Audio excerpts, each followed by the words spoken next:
যার মুখে দাঁড়িয়ে নাই, যার মুখে রাসূলের আদর্শের কথা নাই, যার মুখে না, যার শরীরের মধ্যে আল্লাহর কোনো বিধান বলি নাই, তুমি তাকে কিভাবে তোমার আইডল মানো? যদি নিজের সম্পর্কের সৌন্দর্য জড়িত জিনিসগুলো দেখা যায়, তাহলে সৌন্দর্য সাজানো জিনিস তার বিরোধিতা করা যায় না। জুয়া খেলতে বসা যায় না, তাস খেলতে বসা যায় না, গীবত বলতে বসা যায় না, অন্যায় অপরাধ করার জন্য বসা যায় না, জিনার জন্য যাওয়া যায় না, সুদ খাওয়া যায় না, ঘুষ খাওয়া যায় না। এত সুন্দর করে আমার মালিক বানালো, সেই সৌন্দর্য শরীর দিয়ে মানুষের আইন ফেলা যায় না, জমি দখল করে নেওয়া যায় না। কথা ঠিক না?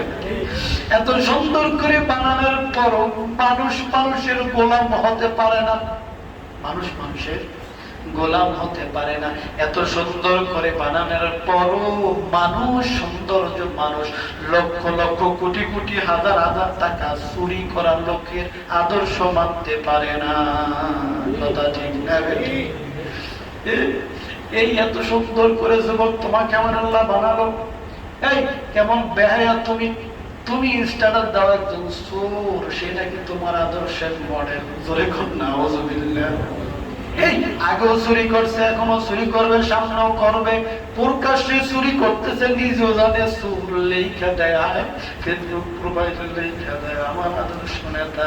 চুরি করছো নিজেও চোর সাজার জন্য নাকি নিজের প্রমাণ করতে চাও?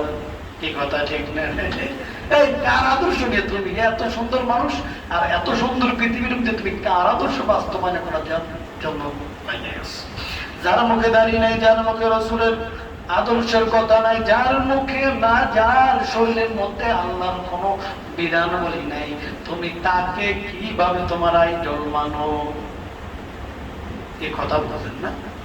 এই কেমনে পারে? আল্লাহ এই কথা চুরলো দিলেন, কেমনে পারছ? সুন্দর মানুষের চোর কোনদিন আইডল হইতে পারে? এই কথা ঠিক না?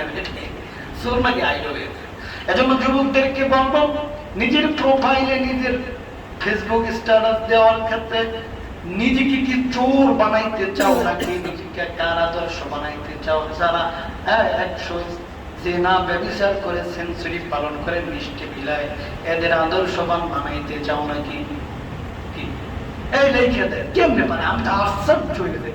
এত সুন্দর চেহারা দেখলে মনে হয় রাজপুত্র, বলে অমুকে আমার আইডল, সেই পিছনের ব্যাকগ্রাউন্ড খুঁজলে দেখি হাজার হাজার টাকা পিছনে শুরু করিয়া খাইয়া বেড়াইছে। সুন্দর মানুষ, সত্য কথা বলার মানুষ কি তোমার নাই? আল্লাহর নবীর জীবনে কি তোমার কাছে নাই?